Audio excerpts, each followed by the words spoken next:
nome é Cristine Castro, eu tenho 27 anos, trabalho numa escola infantil.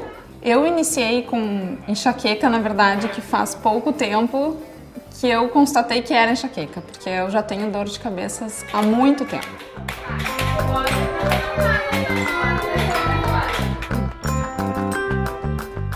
Oi, eu sou a Priscila, eu tenho 9 anos, eu tô na 3ª série, eu adoro desenhar, pintar e fazer continha, eu brinco com meus colegas e eu tenho enxaqueca.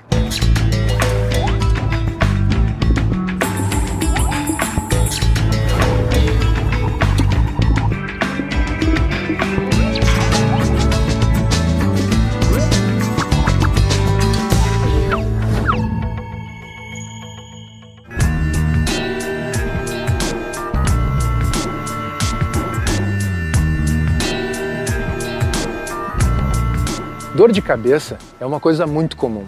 A grande maioria das pessoas vai ter ao menos um episódio durante a sua vida e não precisa se preocupar com isso. Mas é bom saber que uma dor de cabeça muito fora do padrão normal pode ser um sinal de alarme. Muitas pessoas sofrem de enxaqueca, um tipo específico de dor de cabeça, que pode ocorrer até diversas vezes ao mês. As crises de dor costumam ser pulsantes e durar até horas. Seus principais desencadeantes são o sono alterado, o estresse, ansiedade e alguns alimentos. A boa notícia é que há tratamento para a cefaleia, o nome científico da dor de cabeça.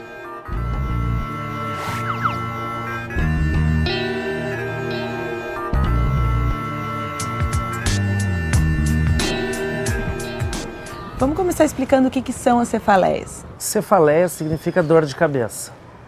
Então, as cefaleias podem ser primárias, no caso, são cefaleias onde a doença em si se manifesta por dor de cabeça como sintoma principal, ou elas podem ser secundárias a outras doenças. Por exemplo, uma meningite ou um acidente vascular podem provocar dor de cabeça.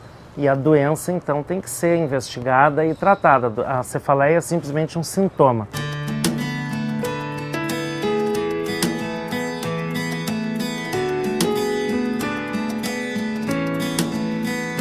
Lembra quando é que começaram as dores de cabeça? Bom, as dores de cabeça eu tenho já faz bastante tempo. Então eu tenho há anos, assim, há mais de 5 anos eu tenho dor de cabeça. E desde então não notava se era, não sabia o que era, né? Aí faz exame, vai em médico, toma remédio, até que depois de muitos exames que eu fiz tomografia, fiz radiografia, fiz tudo, aí constataram que era a enxaqueca. Isso faz mais ou menos uns 3 anos, mais ou menos, que eles constataram, disseram, o primeiro médico neurologista que eu fui disse, não, é enxaqueca, não tem nada mais a não ser enxaqueca. Como é que era essa fase aí de ter crises? Dentro de casa, eu deitava na minha cama, né, ficava lá gemendo, a minha mãe em volta de mim, meu pai em volta de mim, o que era, e eu só dizia que doía muito, porque eu sentia muitas dores assim, mais nessa região de cima da cabeça. Aí a minha mãe vinha com essas coisas caseiras. Não, vamos botar batata que eu sei que é bom. Aí eu pegava as batatas da geladeira bem gelada, cortava em rodela, botava em cima de mim. Ou então era pano gelado, molhava sempre um pouquinho na água bem gelada, botava o pano. Aí ela sempre do meu lado ali me apoiando. Aí esquentava o pano, molhava de novo.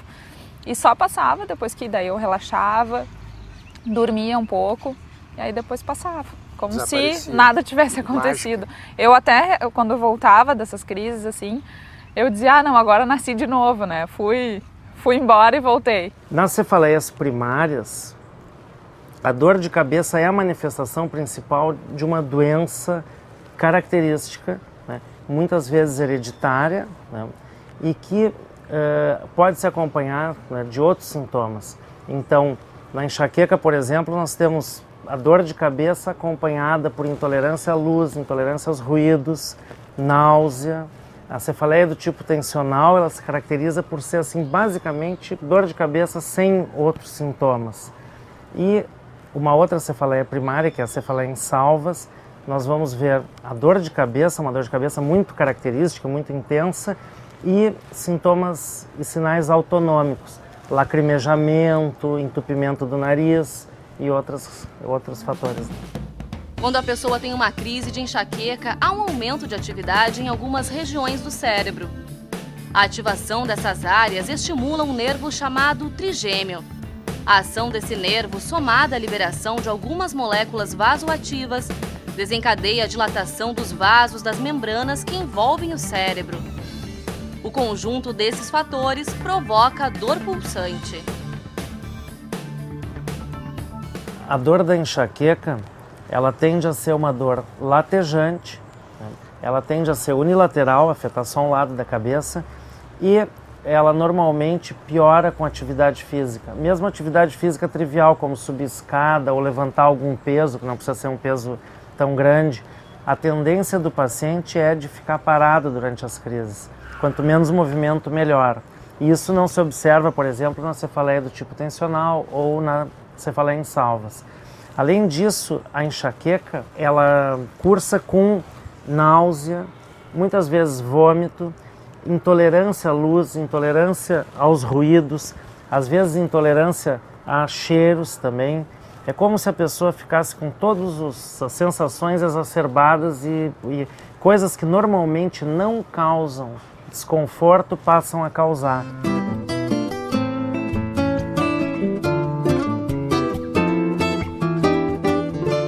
Me conta, quando é que tu começou a ter dor de cabeça?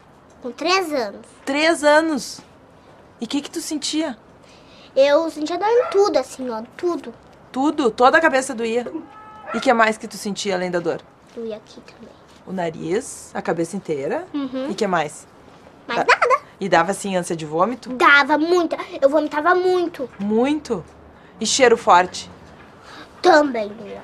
Também doía. Gasolina, assim, ó. Gasolina? Álcool, cola. Perfume? É, Não dá. mas eu passo bastante perfume. Tu passa perfume? E aí não te dá enxaqueca quando tu passa perfume? Por causa que agora não dói muito mais. Ah, agora diminuiu a dor. Só doía muito quando eu tinha 6 anos. Quando eu ia pra escola, eu vomitava bastante. Não conseguia aguentar a dor. É mesmo? Eu ia pro escuro e ficava deitada e aí passava. E agora daí, como é que é pra aguentar a dor? Só dói nesse lado. Agora tu acha que dói menos? É? E por que será que dói menos? Não é, eu acho por causa que eu já cresci bastante, eu já consigo aguentar. A grande questão da cefaleia na infância é que ela é muito pouco valorizada, ela é subvalorizada, tanto pelos pais como muitas vezes pelos próprios profissionais médicos. Então acham que a dor de cabeça na criança é só imitação ou eventualmente uma maneira de chamar atenção e que com isso acaba passando despercebido e não valorizam ou não avaliam o sofrimento que essa criança está apresentando. Mesmo que seja uma questão emocional, existe um sofrimento, então tem que ser valorizado e tem que ser avaliado o porquê. Porque se ela se queixa, ela está pedindo um socorro. Então a gente tem que dar esse socorro a ela e não simplesmente negligenciar e dizer que isso não existe. Tem alguma comida que tu acha assim que te provoca dor? Sim, bolo de arroz que tem muita gordura, fritura, que eu não posso comer muito. Eu posso comer um pouco, mas só que se eu comer demais, assim, passar do limite, começa a doer. Então tu sabe que muita fritura não dá. É. Só um pouquinho. E que mais? Quando eu começo a me agitar demais com meus amigos, aí começa a doer. Ah, então. Quando eu fico nervosa, assim, quando eu brigo com alguém, eu fico assim, e aí começa a doer. E por que tu fica nervosa? Por causa que ficam assim, é por causa que ficam me provocando às vezes, fica botando apelido, sabe? E aí tu fica brava? Fico. Fica nervosa e dói a cabeça. Então uma coisa boa pra não ter dor de cabeça é não ficar nervosa. É. E chocolate piora a tua dor? Piora. É. Tem gente que não pode comer chocolate porque tem enxaqueca. Tem Mas gente que não. Mas eu amo. Tu ama. E aí como é que tu faz? Se tu ama chocolate e o chocolate te dá dor de cabeça? Eu como só um pedacinho. E aí não dói. Então tu descobriu qual é a quantidade que tu pode. Aham. Esse daqui, essa tamanho, Com que idade vocês descobriram que o que a Priscila tinha era enxaqueca?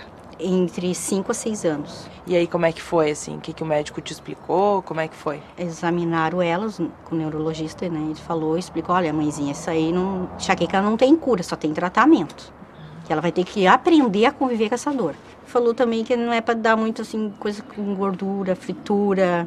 E isso a senhora nota que desencadeia a crise na Priscila? Ontem ela comeu um bolinho, né, que eu tinha feito assim, mãe, não consigo. Ela mesma já sabe. Já. Isso é importante cada pessoa poder identificar, né, qual é o alimento, qual é a coisa que desencadeia a crise para tentar evitar. Isso. Ela evita bastante também, né? Ela ajuda bastante também, né? A controlar a doença. A enxaqueca, ela tem como vários fatores desencadeantes. Nós podemos falar, por exemplo, dos alimentos. Então, tem vários alimentos que podem ser desencadeantes da enxaqueca. O primeiro deles, por exemplo, é chocolate. O chocolate é um fator importante, desencadeante de enxaqueca. Outra coisa que pode ser determinante, outro alimento, são os queijos. Em geral, os queijos mais fortes. Os queijos fortes, eles são desencadeantes de enxaqueca também. Os embutidos em geral, todos eles, salsicha, linguiça, mortadela, enfim, todos os embutidos que a gente conhece podem ser desencadeantes também da enxaqueca. E isso às vezes acontece, a criança vai numa festa que é servido lá cachorro quente, ela come um monte de cachorro quente e quando chega no dia seguinte está apresentando esse quadro da enxaqueca. Quem tem enxaqueca tem que ser o maior especialista na sua dor. Por quê? Porque está associado a desencadeantes, que podem ser desde comidas específicas, né, a coisas que a pessoa faz, ou coisas que a pessoa sofre, ou estresse, ou uma noite mal dormida, ou uma briga. Às vezes a gente até pergunta quem é a tua dor de cabeça. Então, se a pessoa não conhece esses desencadeantes, não percebe isso, fica muito mais difícil de evitar essas crises. É claro que existem medicamentos que são excelentes para evitar as crises, existe tratamento com acupuntura, existe uma série de tratamentos, mas o principal é a pessoa conhecer a sua dor, né? E às vezes adaptar o seu estilo de vida. Então isso eu ainda estou trabalhando, vamos dizer, né? Eu faço a terapia, muitas vezes até com ela, eu converso muito com a minha terapeuta sobre a minha dor e a gente conversa muito, quando que tu tem, qual é o dia, qual é o horário, já pra gente ver o porquê, né? Os exercícios físicos pioram a dor de cabeça? Sim, os exercícios físicos podem ser desencadeantes de cefaleia. E no indivíduo com enxaqueca é uma coisa clássica, ela piora a enxaqueca com o exercício físico. A exposição ao frio ou calor excessivo pode causar dor de cabeça? Isso daí pode ser também um fator desencadeante de enxaqueca. O calor excessivo, isso daí é mais ou menos clássico. Você tem, por exemplo, a enxaqueca, que ela é muito mais frequente no verão do que no inverno. Agora, quando você tem mudanças bruscas de temperatura, né? Então temperaturas muito baixas também podem ser fator desencadeante da enxaqueca. Dormir mais ou muito pouco causa dor de cabeça? Isso desencadeia, porque na verdade o que a gente percebe hoje é que as crianças elas têm um certo privilégio no final de semana, de sexta para sábado, então elas podem dormir mais tarde, então elas podem muitas vezes virar à noite, então vai dormir às 3 da manhã e acorda de manhã porque fica lá brincando com o computador ou fica brincando lá com videogame, e grande parte das vezes elas acabam tendo a enxaqueca no final de semana. Quando chega na segunda-feira que tem que voltar ao esquema normal de horário, durante a semana se acaba não tendo muita dor de cabeça. Já tô acostumada com essa dor. Minha professora que dizia, quando eu vou ter que me acostumar com essa dor até o final, por causa que ela nunca vai passar.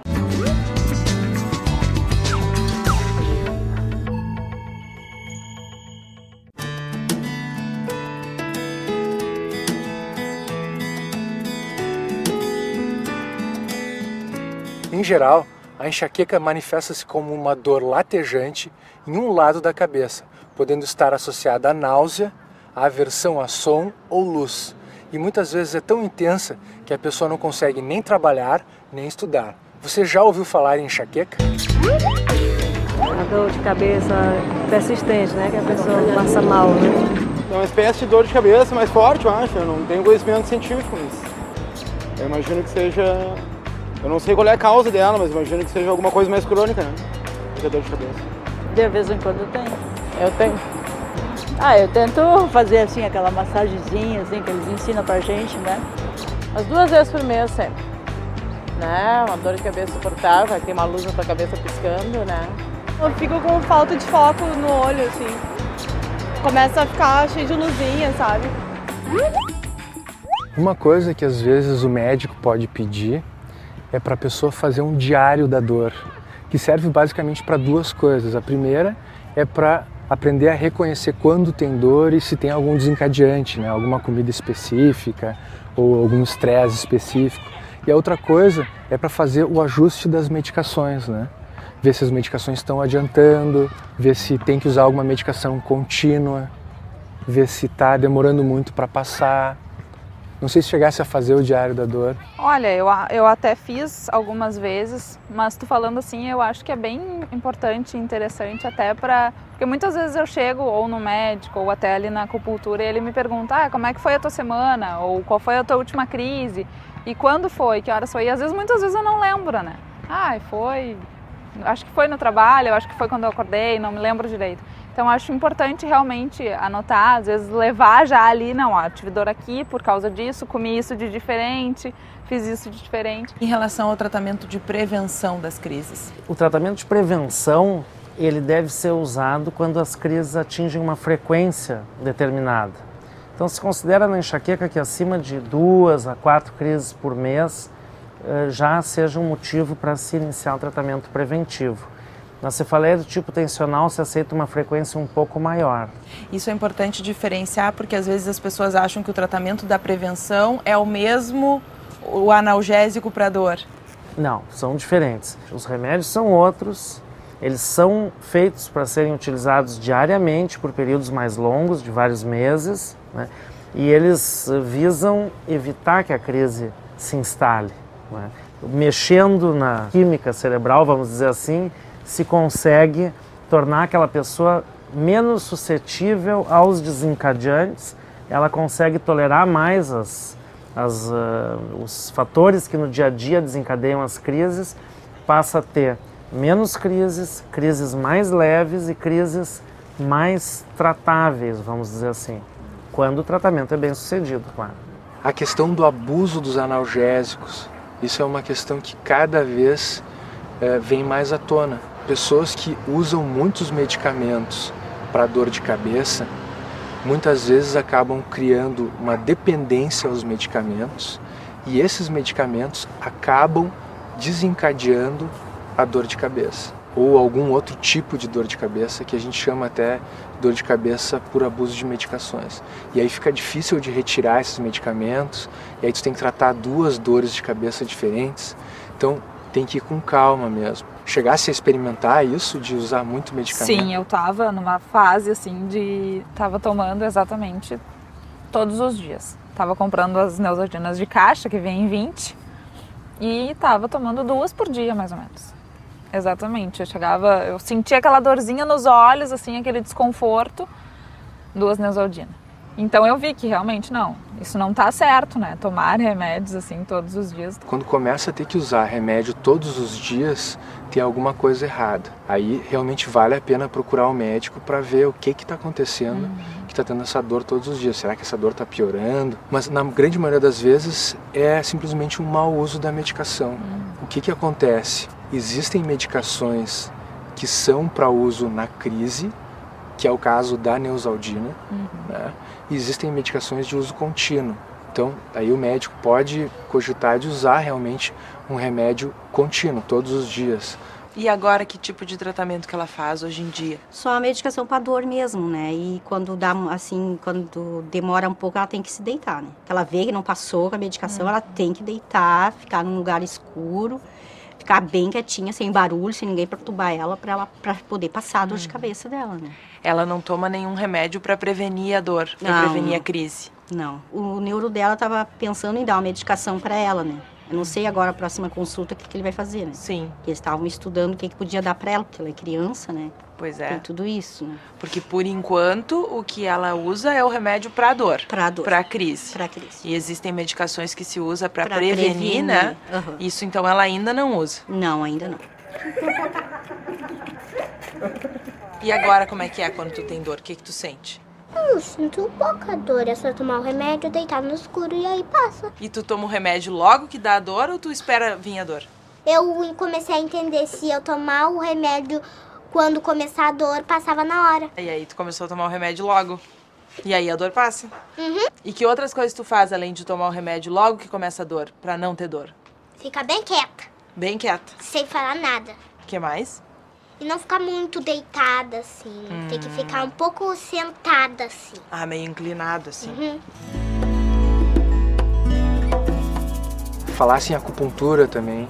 Eu tava sem fazer acupuntura já fazia uns 3 meses. E voltei há 3 semanas atrás. E foi nessas 3 semanas que eu senti, assim, que realmente foi quando eu não tomei mais o remédio, não tive mais a crise. Acho que tive uma crise depois da primeira sessão, tive uma crise e agora não tive mais. Então eu sinto que tá me ajudando bastante, assim. E a acupuntura é uma coisa que cada vez mais se usa para dor de cabeça. Na verdade é uma coisa milenar já dos chineses. Foi modificada um pouco, né? Ainda está em evolução. E agora tem sido muito estudado pelos médicos, pelos cientistas. Ela funciona de várias formas. Talvez a principal forma dela funcionar é que ela de fato, quando estimula esses determinados pontos, ela altera a bioquímica do cérebro, né? Se a gente medir os neurotransmissores, os hormônios no líquido que envolve o cérebro, a gente vai ver que muda. Libera endorfinas, que é o hormônio natural parecido com morfina que a gente tem no nosso próprio corpo, né? Altera uma série de padrões cerebrais mesmo.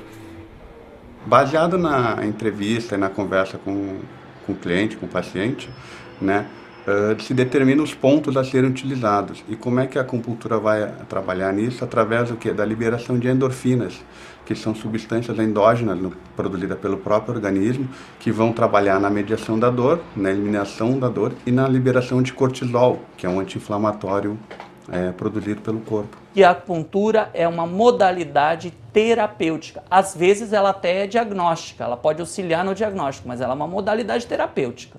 Então ela é aplicada com uma definição muito clara.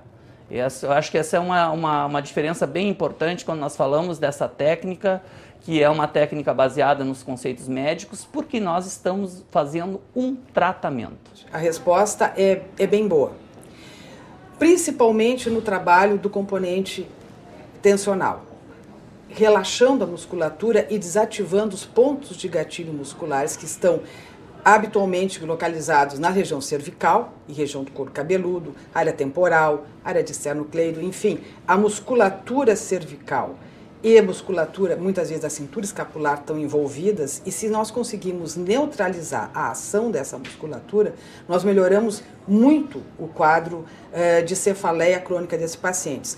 Muitos pacientes apresentam o que são os tidos enxaquecosos. Eles já têm uma ideia do período de crises. Costumam ter uma crise mensal ou uma crise a cada 2 meses. No caso feminino, muitas mulheres têm crises no período pré-menstrual, é muito relacionado dessa forma. Nós sabemos que mesmo no período pré-menstrual, os quadros de dor muscular também pioram por ação hormonal.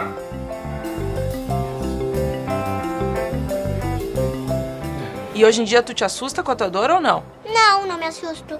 Tu sabe o que fazer? Sim, já tô, assim, já tô acostumada com essa dor.